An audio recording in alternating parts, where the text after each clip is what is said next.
एक ब्राह्मण और एक ब्राह्मणी दोनों पति पत्नी भगवान को भोग लगाए और भोजन करने ब्राह्मण देवता बैठे कि उनके द्वार पर कोई दस्तक देता है। द्वार पर आया, भिक्षाम देहि। ब्राह्मण उठे और अच्छा सुनो, ये जो पंडित पंडितानी थे ना, ये पंडित जी भी भिक्षा मांगते थे। और आज संयोग से इनके घर में पत्नी ने खिचड़ी बनाई थी, क्योंकि भिक्षा में जो मिल जाए वो पंडितानी बनाए, पंडित जी मांग कर लाते।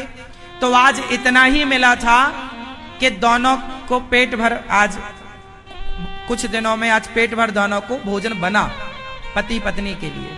तब तक द्वार में कोई आ गया, पंडित जी खाने बैठे थे, थाली छोड़ी, दरवाजा खोला, आइए आइए।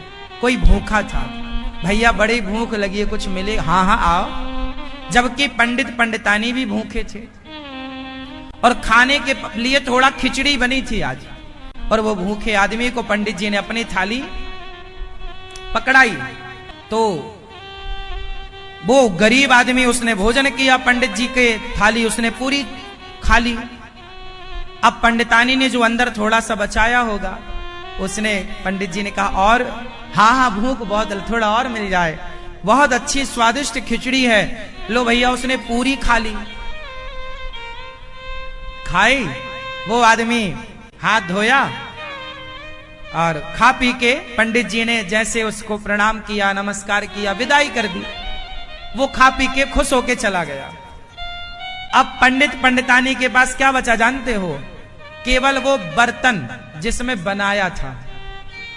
तो दोनों बैठे साथ में, पंडित पंडितानी, और वो जो बर्तन में बना तो पूरा परोस दिया, पर कुछ तो उसमें बचे ही था ना, जरा सा। तो पूरा खरोच खरोच के, चम्मच से खरोच के वो खिचड़ी निकाली, इतनी सी निकली। आधी पंडितानी ने खाई, आधी पंडित जी ने खाई। और खाकर जब हाथ धोए, तो जब हाथ धोने का पानी गिरा तो वहां पर एक गिरगिट था। गिरगिट, गिरगिट समझते हैं ना? गिरगिट, गिरधौना। गिरगिट के पीछे के हिस्से में वो पानी, पंडित जी के हाथ धुलने का पानी गिरगिट के पीछे हिस्से, पूंछ वाले हिस्से में, पीछे के दो पैर और पूंछ के हिस्से में पानी गिरा, तो उसकी पूंछ और पीछे के दो पांव सोने के हो गए, सोने, और रंग बदल गया। अब गिरगिट बड़ा प्रसन्न, वाह देखो मैं सोने का हो गया। तो गिरगिट ने पंडित जी से कहा, पंडित जी जरा और पानी मेरे ऊपर डाल दीजिए पूरा, तो मैं पूरा सोने का हो जाऊं। पंडित जी ने कहा, तू आधा तो यहां हो गया है, अब जा, धर्मराज युधिष्ठिर यज्ञ करने वाले हैं, जा, जहां ब्राह्मण लोग खा के हाथ धुलेंगे वहां तू बैठा रहना। जब उनके हाथ धुलने के जल से तेरा पूरा शरीर सोने का हो जाए, तब मान लेना कि धर्मराज युधिष्ठिर का यज्ञ पूरा हो गया। भैया वो गिरधौना उस यज्ञ में चला गया, वो आधा सोने का हो गया।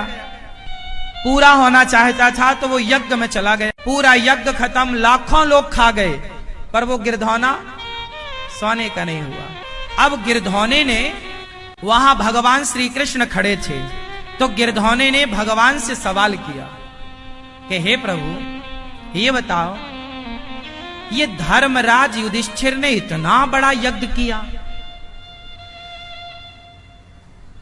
और इतना बड़ा यज्ञ करने के बाद, और जब यज्ञ किया ना तो धर्मराज को बड़ा घमंड था, मैंने यज्ञ किया, मैंने।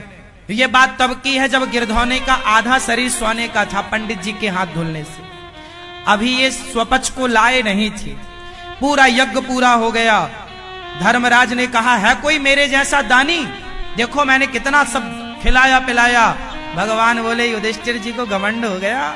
तो गिरधौना बोला, अरे महाराज तुम्हारा यज्ञ किसी काम का नहीं है। क्यों?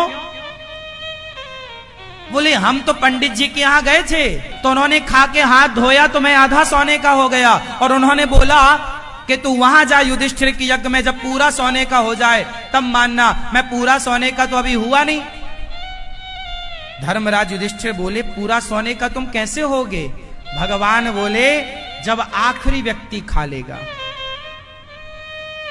जब आखिरी व्यक्ति का पेट भर जाएगा और उसके हाथ का धौमन जब इसके ऊपर गिरेगा तो वो गिरधौना सोने का हो गया। अब प्रश्न धर्मराज ने पूछा कि प्रभु, ये ब्राह्मण कौन है जिसके स्पर्श से, ये पानी के स्पर्श से ये गिरधौना गिरगिट आधा सोने का हो गया? तब भगवान ने कहा, धर्मराज, तुम इतने बड़े पैसे वाले हो, तुमने इतना बड़ा दान किया तो कोई बहुत बड़ी बात नहीं है, लेकिन वो ब्राह्मण जिसके पास केवल आज का ही भोजन था और उसके सामने कोई भूखा आया तो अपना भोजन, अपनी थाली उसे दे दी और दोनों पति पत्नी भूखे रह गए। जरा सा खाके जब हाथ धुला तो उन्होंने किसी भूखे को भोजन कराया, उस भोजन कराने के पुण्य से उनके हाथ का धौमन गिरा तो ये गिरगिट आधा सोने का हो गया। और तुम्हारे यहां लाखों खा गए फिर भी ये सोने का नहीं भया, क्योंकि तुम्हें अभिमान है, तुम्हें अभिमान है कि तुम कर रहे हो। आखिरी व्यक्ति जब खाया तब फिर वो यज्ञ पूरा हुआ धर्मराज का।